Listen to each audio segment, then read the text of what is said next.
atu malwhaloalo le tātou e kālesia, tātou tūlai, mo le momoli na mai o tātou sfuluai ma tātou taulanga. I nā umaia mea e se fuluai ia o tō mea umalava i le fale tuai mea. Ina ia iai mea e ai i lo fale, ma ia o tō tofo mai ia te au le nei mea. Ua feta lai mai ai o vau au. Pe o te le tō ina pupuni o le langi mo outou. Ma sa atu le manuia mo outou. Ina se ia sili o na tele.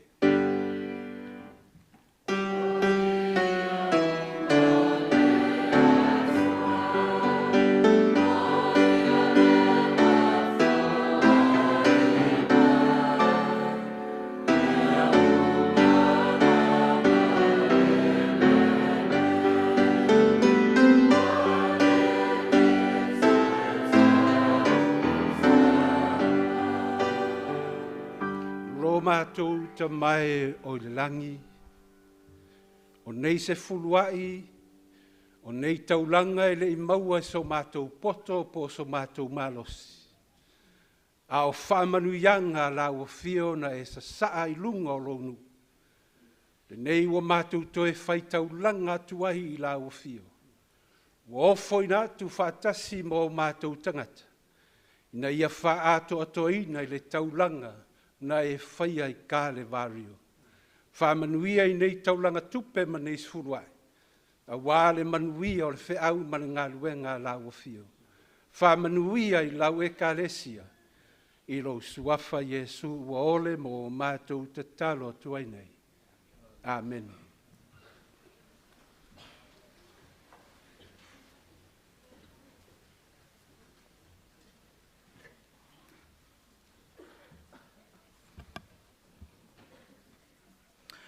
Le tātou tusi whaitau le dei sāpati, mawale le tusi o Isaia lon tau pue 5 ma le ono.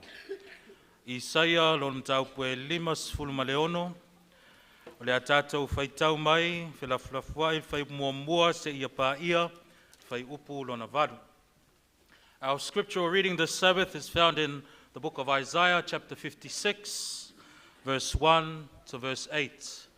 You may look upon this verse or this paragraph as we read in our mother tongue. Lo mātou ta mai o lo fio i le langi, le a mātou whaitau i a ua fionga. Mātou te ole le pai mai o lo wanganga pa ia.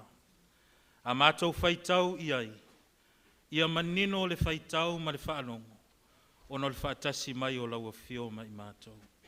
Whamanuia i lo nuu nei sāpati, i lo swafa Yesu. Amen.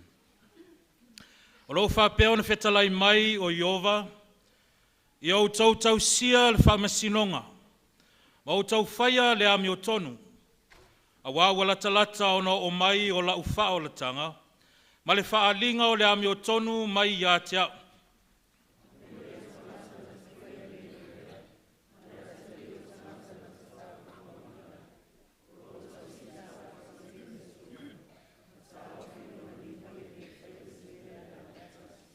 Awa foi ne i whaiane le tangata ese, le ua whaatasi mai ia Iova, e whapea mai. Ua matua whaate ese ina ue Iova i lononu. Awa le whaiane foi le aunuka, whaauta, o au o le la au popo.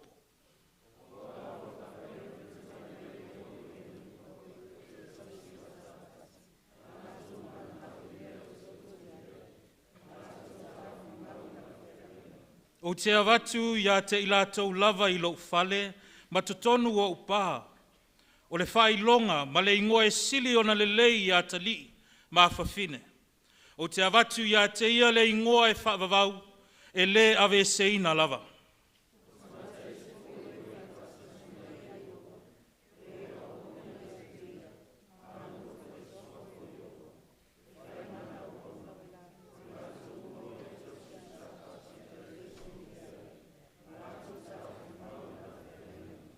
O te au maia i lātou lava i lau maunga pa ia, ma u whaafia ia te i lātou i lau whale te talo.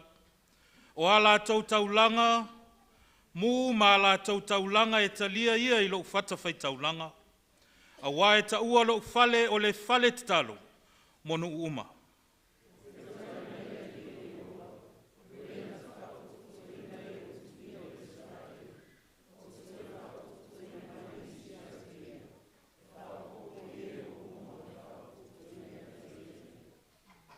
Whaftai whamanuia le atua.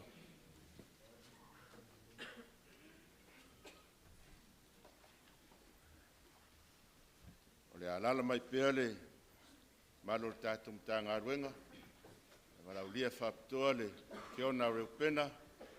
Ia mo le vi inga I lua o le sauninga whaftai.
reo pena mo le tapenaina o le nei viiga matagofie ma e le agata i siufofoga ia o le feʻau o loo momoli mai ai ua i ea una maliu ai loo faola o te pese i le sa tauro o Iesu viia lona suafa o le toto le mamoe ua ou mamā ai aleluia viia le mamoe o le ata atoa na o le faaolotaga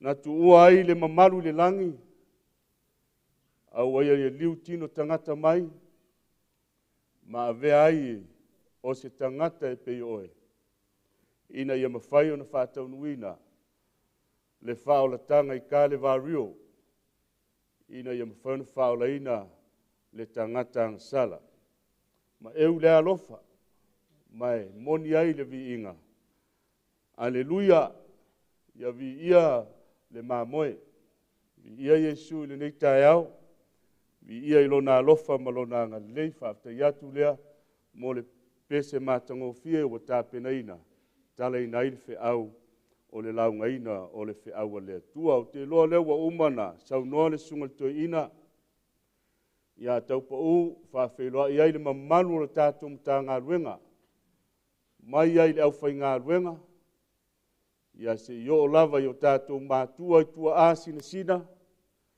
ia seʻi paʻi ane aiga uma seʻi oo lava i outou alo ma tatou fanau o lea ua ofalofa atu le ʻaufaigaluega ia ma le tatou sauniga i lenei sapati faatalofa atu foʻi nei o tatou aiga ua asesi mai ai tatou mai tau atu iai nisi o malaga mai aukilani niusila tofine iā ana ia ma le atalii gata foʻi lea o nisi o le tatou ekalesia ae faapitoa le faafeiloaʻiga i lenei sapati matagofie pe ona saunoa le suga le toeina iā taupaʻu o i latou o na manumālō i le sauniga o le paptisoga ia i misiona ia ua mavae atu i le ono vaiaso o lea te maitau atu ia lea toʻatele latou ia o loo mafuta mai latou ia lea na o si feagaiga mai Iesu e ala i le sauniga o le paptisoga fiafia le agaga e faatalofa ma faafeiloaʻi atu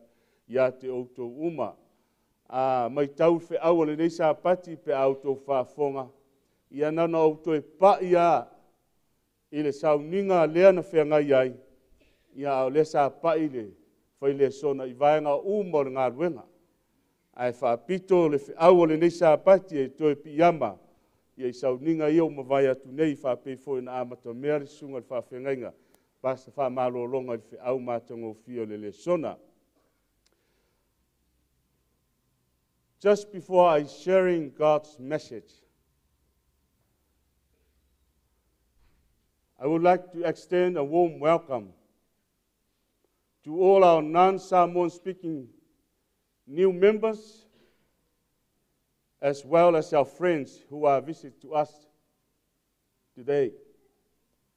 I would love to say greeting, welcome, and talo falava. May God bless you all. Lau whail tātou talo. Lo mātou tamai o i le langi. O lo whātali nei lo nuu. Pese a se whiau na e whina ngalo ai e ale sauninga o le launga. Mātou ole lea tamai le mana o lo wanganga pa ia o lo mātou whai a onga. A o mai mātou e ala i lau upu. So soani lau mea whai ngā luenga vai ma le whātau waa ia nā tia le tangata.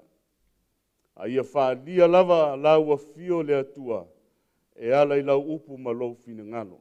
Tala le whaafonga ma la mātou whaalongo. Whaamanuia le nei au fia ma i mātou uma e ala i au a fionga ma lau fina ngalo. Ono Yesu wa ole ma te talo ma whaafitai atua i nei. Amen. O le a tātou sila le tātou mau au tū, ia tua ilunga le tātou skuinga, tātou mau au tū whamole mole, tātou whaitau whaatasi mai ei lea, whamole mole le tātou mau au tū, Ile Isaia lo mta ko lima suma le ono alon fai pumo mua si tatu fai tau fa mule.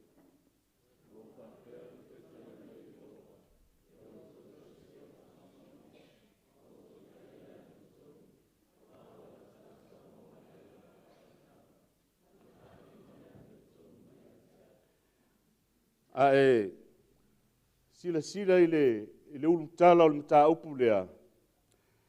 O lo fa pea ia nofo sauni. Awa walata mai le o la tanga. Fai mai le o fai upu mua. O lo fa pea na feta lai mai o Yehova. O ai wa feta lai Yehova. O le ale feta lai ngā Yehova. I o tau sia le fa masinonga. Mautou faia le abi o tonu. Aisea. Awa lata ono o mai. O lau fa o la tanga. Ma le fa linga o le ami o tonu. Mai a te au. Thus say the Lord. Keep justice. And do righteousness. For my salvation is about to come. And my righteousness to be revealed. Ole, upulea peno tātou sila ma tātou vavai atu iai. Ole upulea tua. Aina wala mali perfecta o Isaia. Fai mai le upulea tua. Ia outou tausia le whamasinonga. O lale winga o le mea o tausia o le whamasinonga. A o e soifua ma o wola. Wa tātou I loa ma le mautinoa. E iai le aso e whamasino I nai oe. Whamasino I nai au. Whamasino I nai tātou uma. Whaimele apostolo Paulo I tusi o Korinito. Tātou te tutu uma I whamasinonga lea.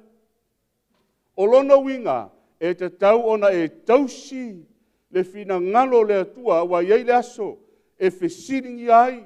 Pe whamasino I nai oe. Lona winga. Whai le mea tonu. Whai le mea fina ngalo I le atua. Ai sea langa iai le aso e whamasino I nai tātou. Ma outou whaia le ami o tonu. Aisea, leanga o le atua o le ami o tonu lava ia. E ta tau fo I la ilana whanau. O na amio I le amio lo lātou atua. O le atua ami o tonu lava ia. O na iailo le vaenga nae, so o mai ai.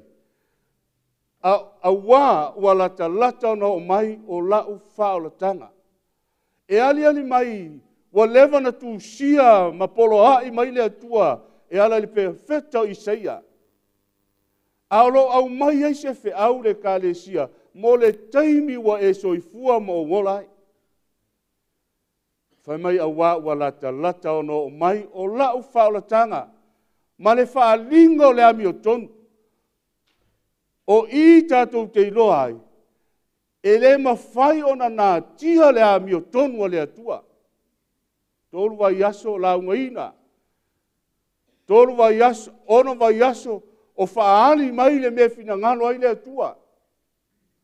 Whai mai le ole, vaenga leo te mana oe, e pai atu iai. O le mana onga leo o le atua. O le concern le atua, ia whai le ami o tonu. Whamalulua tu te le la unga ona o la walu sa mopo te alu te mo le lua vai aso. O nana o pipi ia aile, ono vai aso le na matu nei, ina ia manino a tili foi.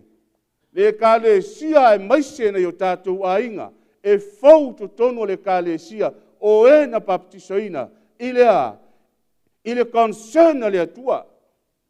Ile mana onga o le atua. O le mana onga o le atua. Tausi whamasinonga, whai le ami o tonu, walata mai whaolatanga. Au tūlan au o le nisa apati. Fina ngalo le atua, e fina ngalo le atua e tausi le mea moni, walata mai le olatanga. God's will is to do the right things, for his salvation is near. God's will is to do the right things. O le fina ngalo le atua, tausi le mea moni, pe tausi le mea sao. Aisea, ua lata mai, leo la tanga, whawhetai lea i le atua, mo le fe au, le ono vai aso. O le fe au na lapa ta i ai le fina ngalo leo le atua, o le ale fina ngalo le atua, tausi le mea moni. Mo tātou na papa tisoina, mo tātou e fau i a te ohe, le tausinga le sāpati o le atua, na fina ngalo le atua e te sau, e te susu mai e te whaafonga, ma whaalongolongo. Aisea, ae se i tala pipi le upumoni a le atua, se i matuata tala e le atua le me fina ngalo ai. Olo tātou mafuta ma le whaamale mole lava po i nei le whale tua ia mapusua e nei. Ia vātai. Tau si sira mai le whale tua ia mapusua. Mai se amene moia. O le whale tua o le whaafeangainga e whakasa. Le alala mai tua i le sunga le whaafeangainga ia sa fiti o te leto e tau laulawina. Lua tua ma le tō telo i tātou uma ia na paptisoina. Na mafua le ono vai aso lea na utou suma iai. E leo le ka le sia na mafua ai. Le hai o le fina ngalo leo le atua pe na pa ia fo i sunga le whaile sona le tai au nei. O le wala au le na wala au i le atua le ka le sia. O lea. O le tala ina o le tala le lei.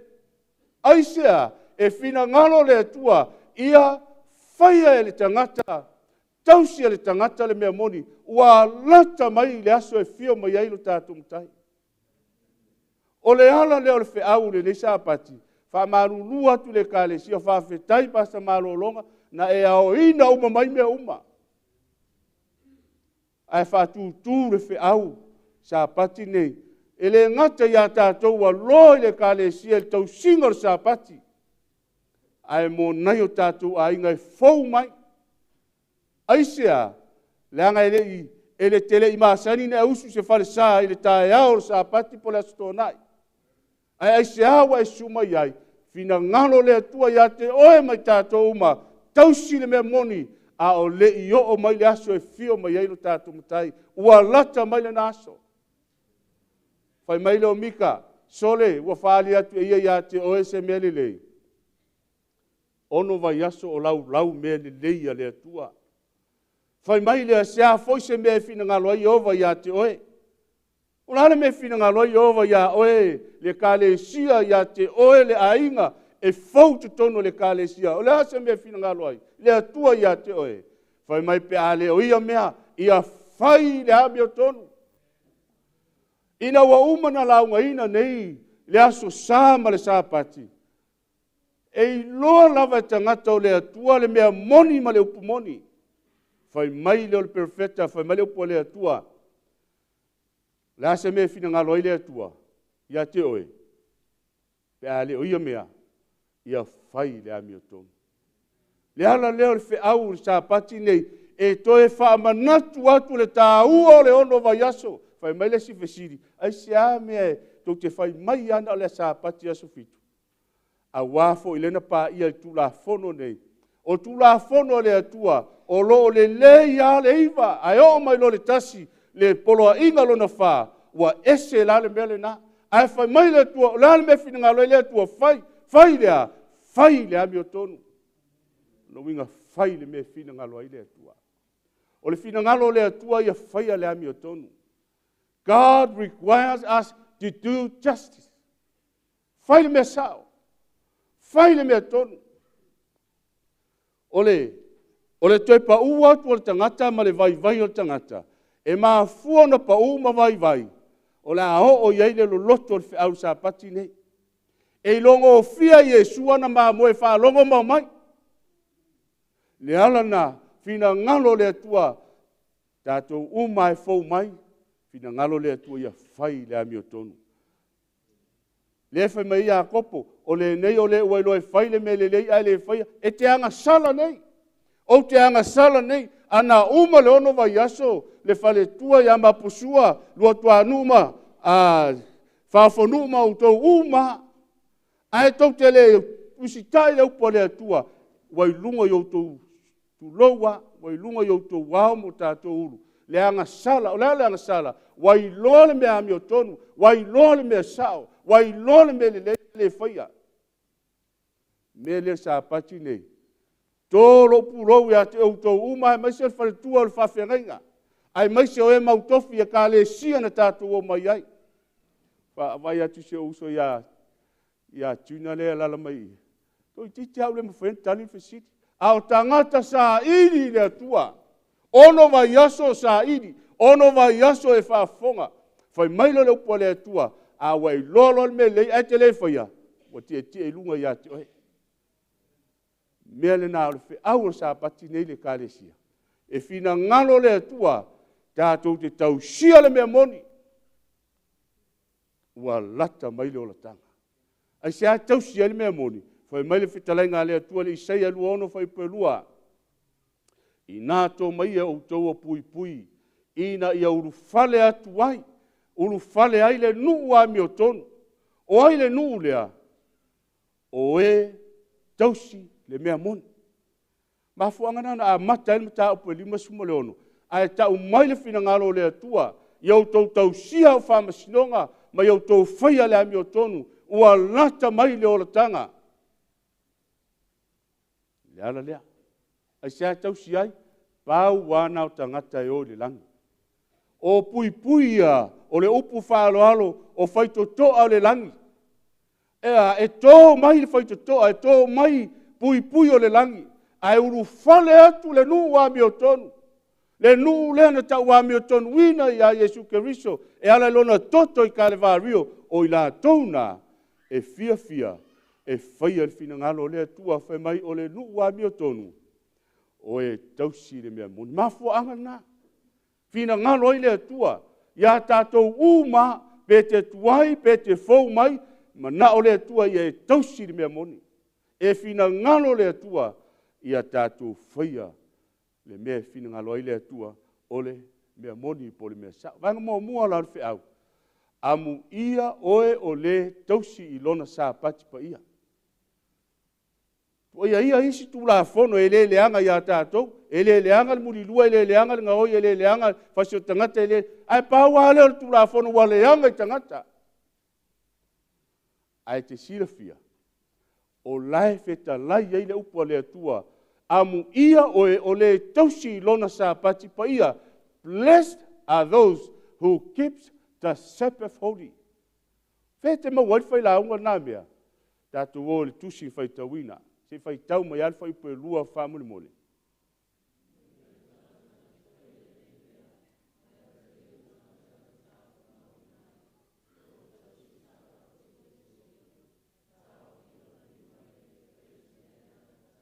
Tangata le taha ua ia e tausia le whamasinonga. Ia e whaia le ami o tonu. Ua lata mai le ola tanga. Tangata nā lai whaamu ia iai le fwai pelua. Amu ia le tangata na te whaia le ami o tonu. Pe whaia le mea sao. O ai ia tangata. Whaafonga iai. O tangata ia whai mai. Amu ia le tangata na te whaia le nei mea male atali. O tangata na te tauwhi mawina ai. O loo tausi le sāpati. Ia le soria. Mafuanga na amu ia le tangata na te tausia le sāpati pa ia o le atua ia le soria. O aina whai mai ai, o au. O le whai launga, le au fia e le ai. O le upu le ale atua pēto e fo i whai mua. Ua feta lai mai le atua i au tausia le whamasinonga, whai ale ami o tonu, ua lata mai lola tang, o le upu le ale atua. So o lo le mal whai pelua, le feta lai ngā le atua, a e whaia melea, amu ia oe. O le e te whaia, ma le atali o tangata na te tā ofi mawina. Bafuanga na ai toi solu muli tua, ma le tausinga o le sāpati. O oea pe ona tā ua le whailaunga. O oea o a uana. Ai fina ngalo le tua, tangata lea e stai le upo le tua. Whai mai o tangata o lo tausi le sāpati ia le solia. Le ala na amu ia, vaenga mua. amu ia oe o le tausi ilona sa pati pa ia, mo tātou umana e fau mai tonu, ole e ka le sia po le ainga o le atua, le tausia sa pati, amu ia oe. Oe fai mai ai, le atua, amu ia le tangata na te whaia le nei mea, ma le atali o tangata na te ta ofi mawai, o lo tausi le sa pati e le solia. So amu ia la le tangata e tausia sa pati, tangata e leo soli ai. Lono winga fui tātou le ka le sia, wa lewa na tātou iai tonu le, ka le sia ma le pumonia le atua le tau singa lon sa pati. Amu ia fui oe. Amu ia o tau. Pe a fai, o lo o tau tausi pe a lava sa pati, ia aua nei solia. A le foi wo mai nei tātou ainga fou, o ta ngata o le atua, o le wha amu ia foi le nā le atua, amu ia i lātou ia. Ai sea whai upe wha, a wālo wha peon whetalai mai o Iova i e unuka o e tausi i au sa pati, o le ala whetalai ngā le atua, i e unuka po ta ngata o lo tausia sa pati o le atua. Fonga iai whai upe ono. O ta ngata ese fo i o e whātasi mai a Iova, e o au auna ia te ia maa lofa i le suafo Iova. Whafungale. E whai mana au auna. O e whai mana au auna. O i la tau uma o e tausi i le sa pati a e le soli ai. O la le umi in tātou na e lotu ai ma o lotu ai i le tausinga le asa. Awa e whai tau nei ma sila le upo le atua. Fato a tā ua oe o ana au auna. O ai ana au auna. O i lātou uma o e tausi i le sa pati e le solia. O tausi sila iai le tā ua te. Fato a tā ue le atua ana au auna. Ina wai loa o i lātou ia. E tausi i le sa pati o le atua. Ma tue le i loa le tuspa ia. Se mea tā o se sa pati se Sunday e le ai. Te le mauai. Lono winga e whai ma au nā le atua, la tau e tausia le sa pati o le atua. E ka le sia, a inga e fau mai tono le, fe au man ngā luenga le atua, ona o le tala lei, o le upu lea le atua. O le upu lea le atua, whai mai e whai man au na, o i la tau uma o e tausi i le sa pati. Ia, e le whapela la whea le, e whea se tala whapele, soli. Lea ngā atoa so saia no walu ai. E o tātou uma no walu foi au ia i la sa. No tausi foi le aso mua le vai aso, fai mai fai la aunga o le tolu vai aso le nau manei. O le aso e le whapaiaina e le atua. A e le mawhai e se tangata whapaiaina se aso. A o le fai mai au po le atua, e fai mana au auna. O aian la tau ia, o i la tau uma, o e tausi i le sa pati, ai le solia iai. Lono winga la e o fo iala ia tātou le ka le sia le wa levan tausia sapat. A fai fo e te leo tausia sapat. E te lotua e leo oe se tangata o le atua, e leo oe se au na le atua. Le anga o laifa uma le upua le atua, ia le solia.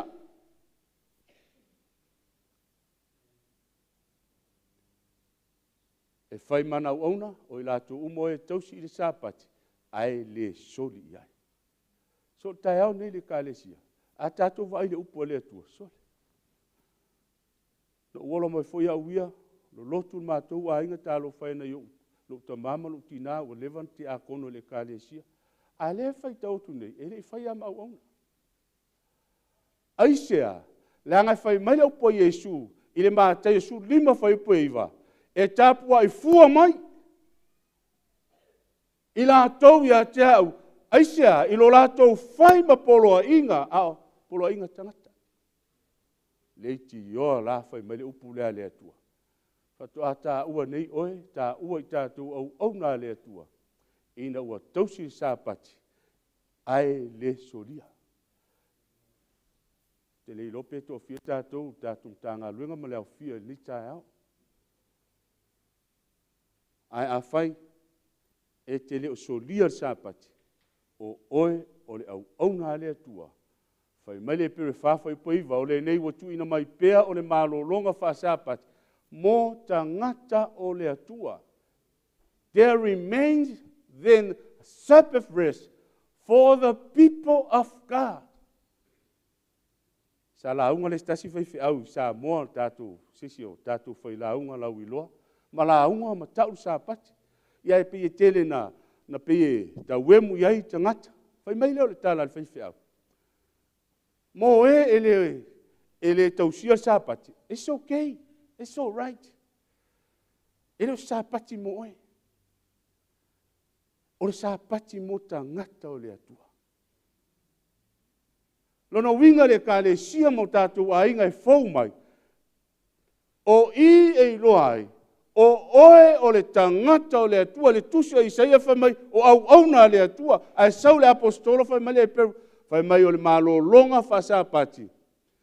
Mo tangata o le atua. Le ka le sia, o le sa pati, mo tangata o le atua.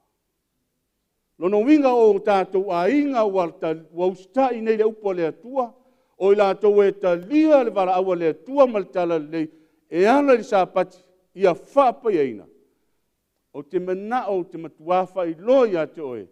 O oe o le tangata o le atua. Aisea, whai mai le upo le atua o le nei, tu wina mai pea.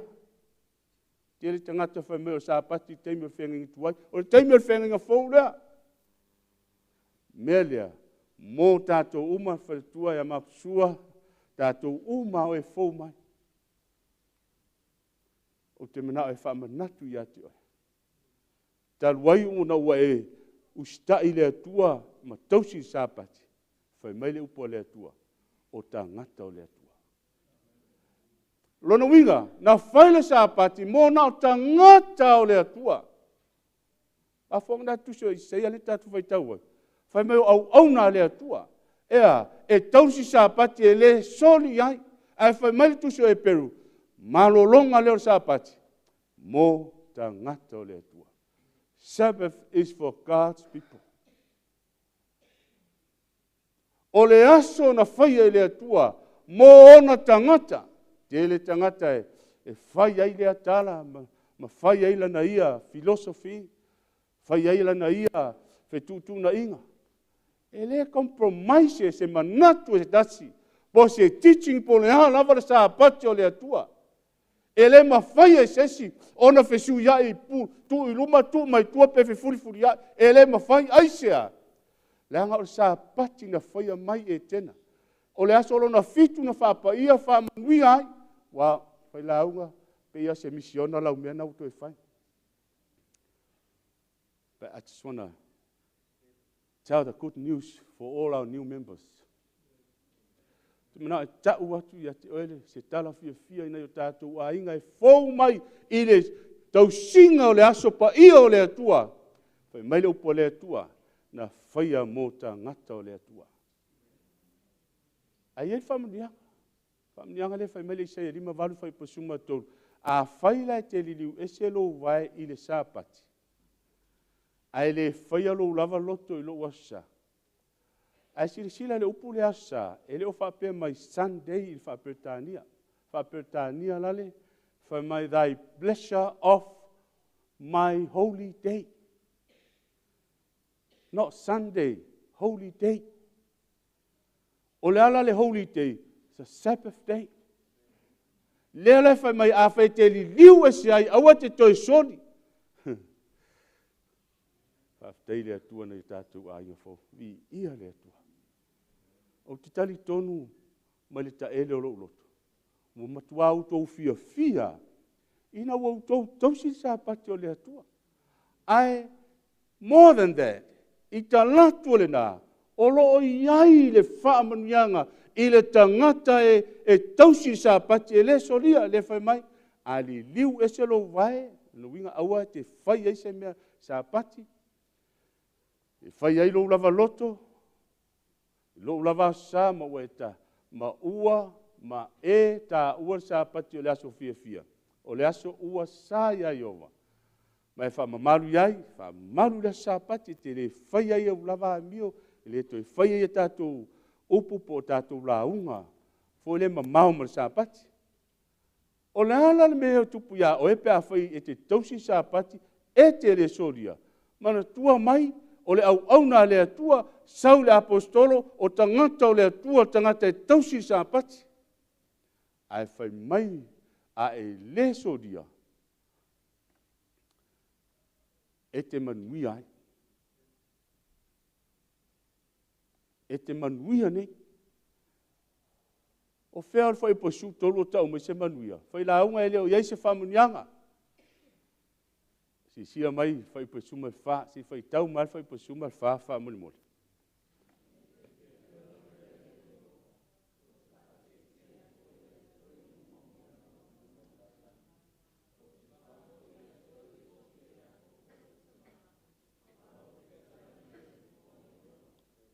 A o nei na e tausi sa pati, aru ese mai ei solinga sa pati, wa e le whai ai se au se ngā luenga, le whai ai niau ngā luenga, le whai ni mea sa ili ei o tātou fia fia, whai poiponga ma mea uma o tau sila fia. Whai mai lolo whai posuma wha, o le mea e wha manuia i le atua ia te oi, wha manuia oi le loto fia fia ia Iova. A e whai tautusio ne e mia whai mea le fia fia ia Iova, o lo malosi. O le whaamanuianga le tausinga le sāpati, e te ola fia fia whaftai le sona le sāpati. Wa whaamatala i mea uma. Ia awani e toi le fia fia i le sau le lotu le sāpati, ona o le whaiwhi aupo o haipua i lava tūna la pisi. Sau le sāpati. Aisea, langa a e tausi ai, e te fia fia ia i ova lua, o te whaati e tie hane foi ia te oe, i lunga o me maua lunga, o lono winga po le alo whata wā. Po le alo vai lo le tau aloa. E whaati e tie e le tua. Au e tamu whai e ungai oe, don't try yourself to push yourself up. Let it go. Tu i le tua. Baua mea ao na usta i le fina ngalo le tua, e te tausi fo sa pati e le soria fai maia, e whaati e tia oe. E le ngate whaati e tia oe me maulunga, ai fai mai o te whawhanga fo i a te oe, i le tofi o Iakopo. O me le se tau i a tau, o le whawhanga i le tofi o Iakopo. O le tofi o Iakopo. Na ave ia i alono ta maa whaamanuianga. Wa whaamanuia ia i se ako i lona atali o Iakopo, e latu e sau e tangi atu, wa alu uma manuia. O le tofi lau Iakopo, tofi o whaamanuianga. Alen tupunga mai fui lai whanau sulua, tu aingo Israel. Mafua anga nale kalesia, mafua anga nale aingo le tua, nei o tātou uso ma tua whawhine, ta mamatina, o e mautofi, wa liu mai le upo le tua. E te manuia pe au na tausia sa pati o le atua i le soria. E whawhanga oe, e tausi oe, e whaati e tie oe, whaati e tie le atua. Mafuanga na vanga mua e manuia o le tausi lona sa pati. Ea, whai mai au na le atua, po ta ngata o le atua. God's servants or God's people. E mawhai ona tā ua tātou umau tā ngata. Ai le mawhai ona tā ua o tā ngata o le atua. Pe a whai le me fina ngalo i le atua. Tausi whamasinonga. Whai le ami o tonu. Ua lata mai le o la tanga. Vaenga mua lan whiau. E manuia, blessed are those who keep the Sabbath holy. Why? Because they are God's people. O la tau na o tangata o le atua vaenga e lua. Tau te sila fia le mele tau sumai nei. Whao whanu uma. Lo wa sta ua suafa ma po sua mautou umai. E leo se mea, e leo le lotu nta ia mai o tau. Le hai, nanga lue le nganga o le atua, ma whaapokalame mai e le atua la ngā luenga, ma whaapokalame le atua le whiaua i tono le tuspaia, e ave le whiaua o le whiaua ai, e leo se whiaua le lotu. O le whiaua Iesu, e na o Iesu e whaola i nai, o e lanta te ina mai oe, e leo leo whai ngā luenga na launga, e le o ka le sia na nga iatu whaafonga le upua Iesu le mea e taitaina mai lava Iesu o ona tangata si whaitau mai la Ioanes fulfa i pasuma le ono whamulimuli.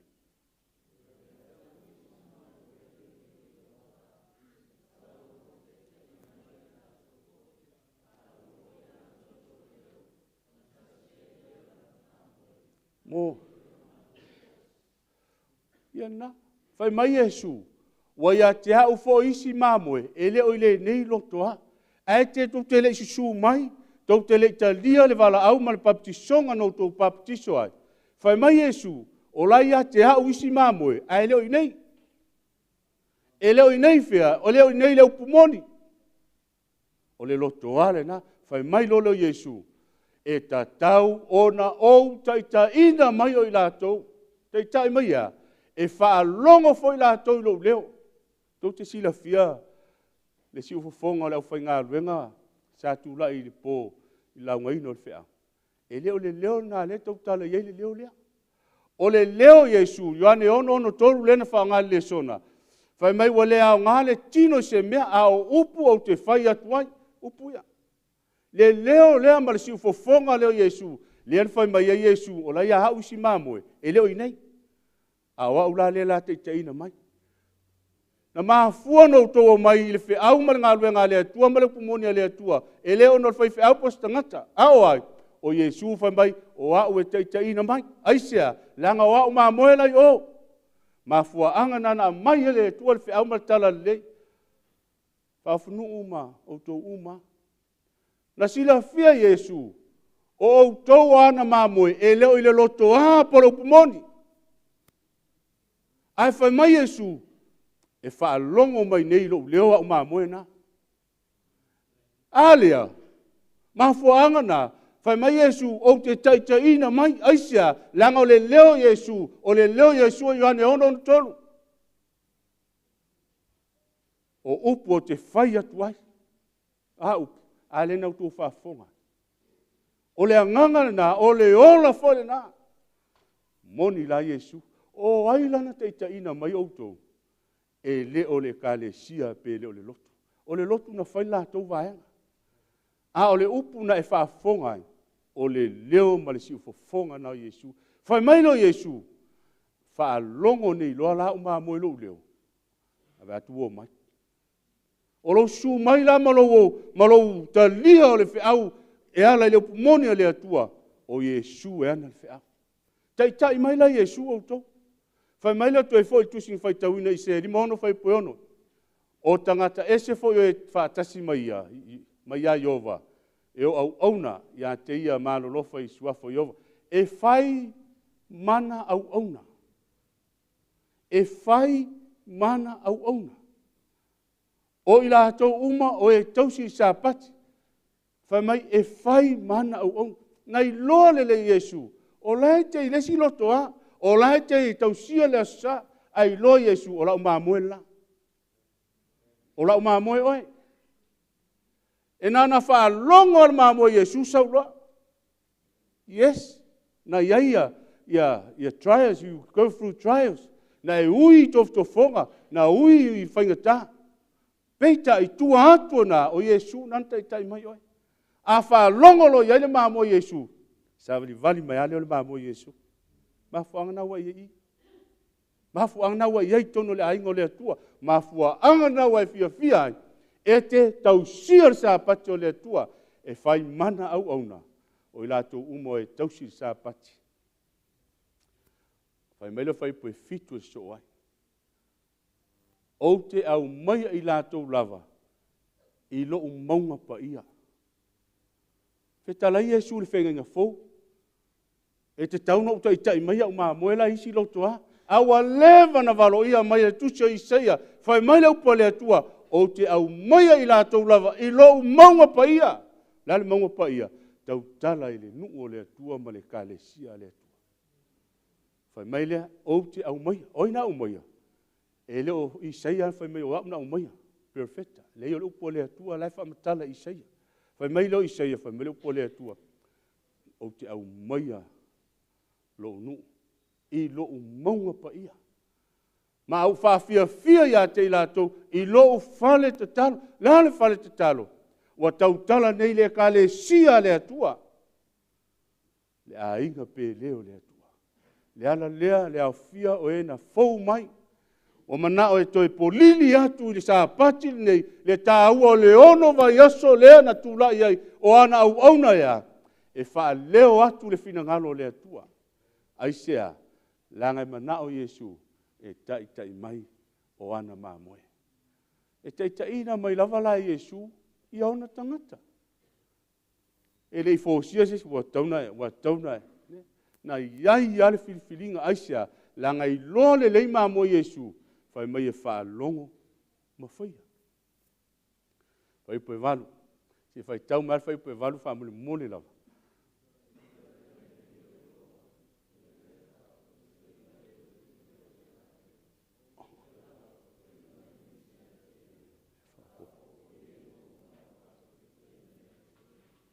Fai ngā ruenga le tua.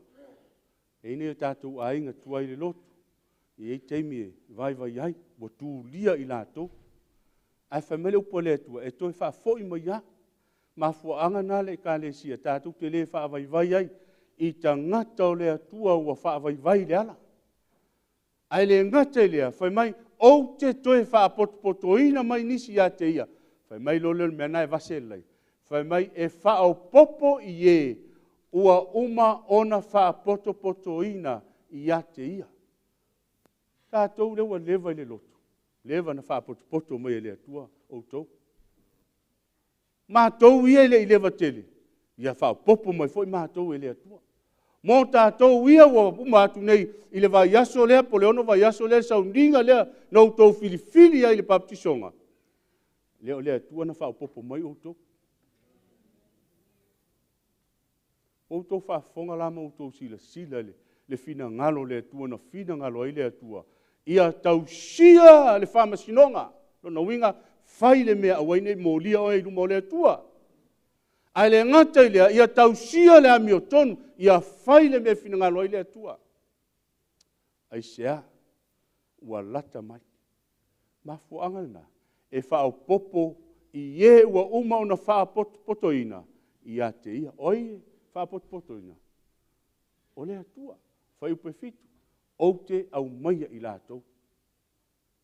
So le whiaua ni sa pati le kālesia. O e na mua I malai tu tonu le whiau man ngā luenga le atua. O loo whao popo mai pēa I le atua. O ona lava tangata I le taimi e te tau ai. O ai au maia, whai mai au maia le atua, whai mai Yesu. O te tau ona o, ta ina mai I lātou. Me lea le kālesia te au nei. Ma le whiau le ni sāpati. E whao popo mai pia.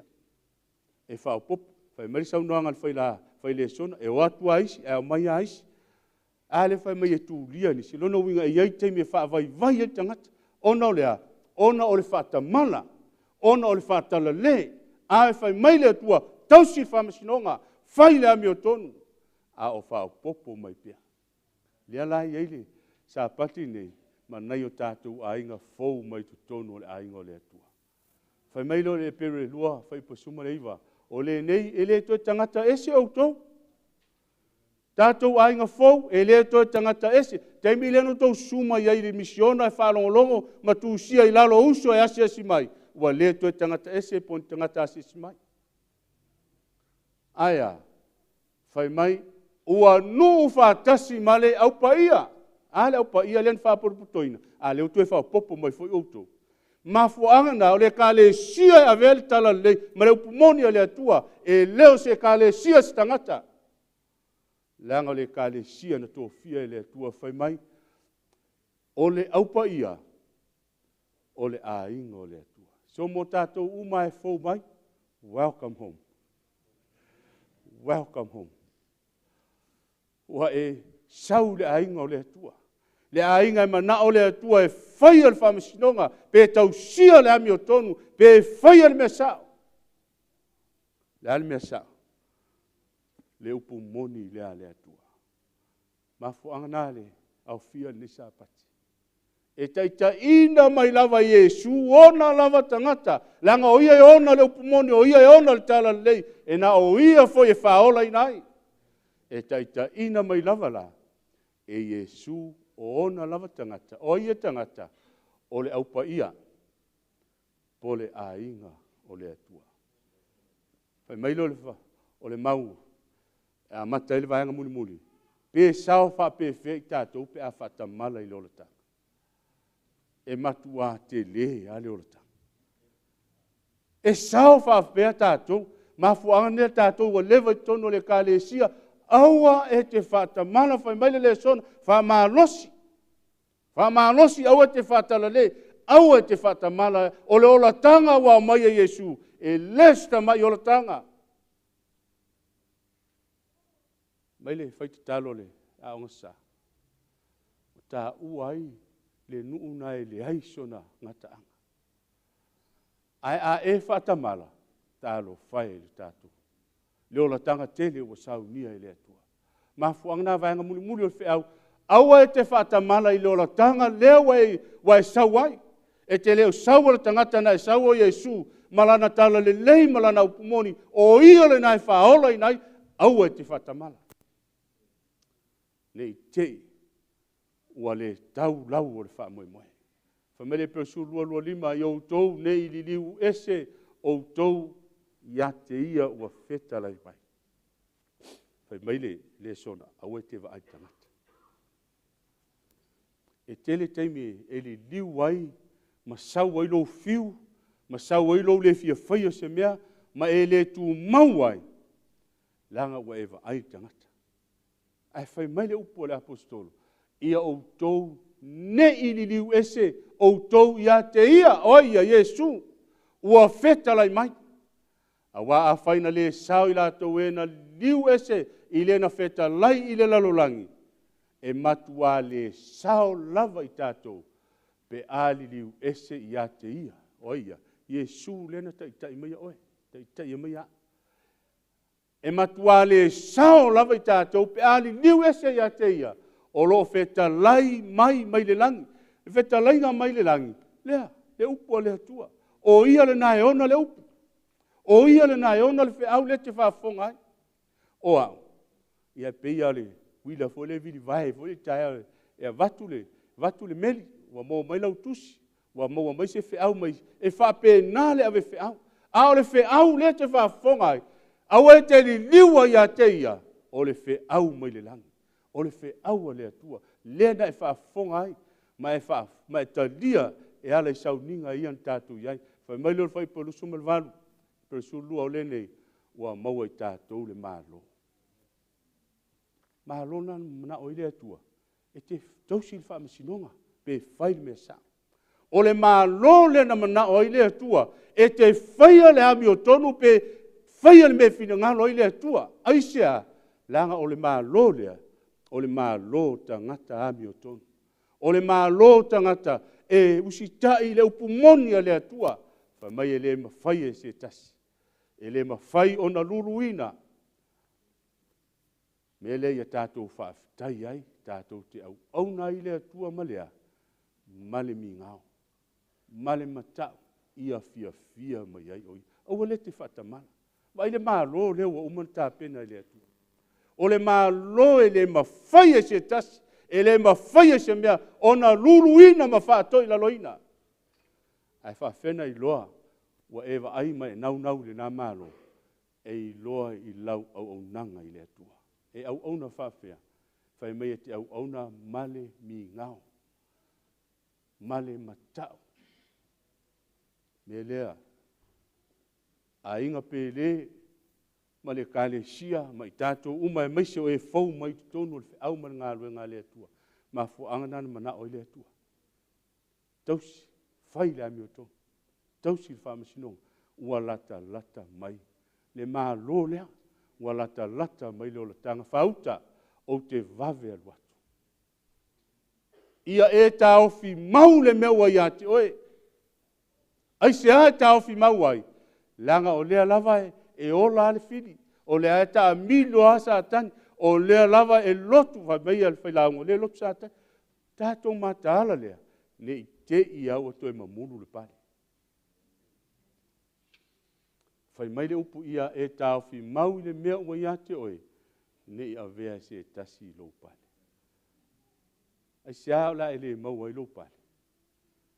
Pe a e wha vai, ma ele whai al me fina ngalo i le atua.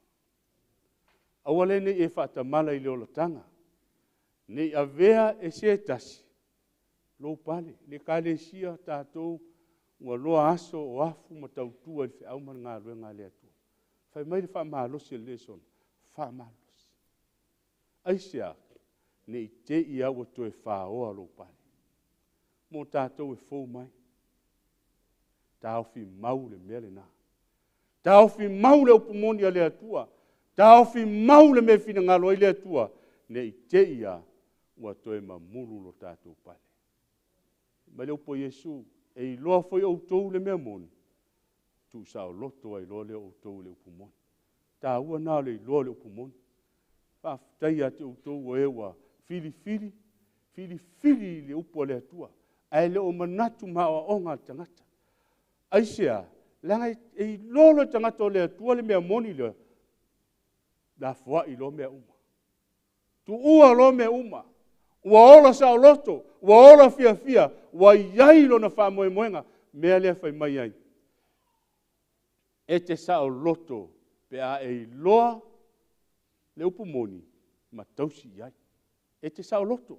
Ai ana whai nei e te leo sitai leo pua le atua. Awa e loa le upumoni. E te soifua mai ola. E te ola polonga. Aisea langa o le polonga. O le angsana. Wa i loa le me lei whai. Ai tātou te le whai. Whai mai lo le mau whai. O le tātou au si tātou whai tau wa wha mole mole.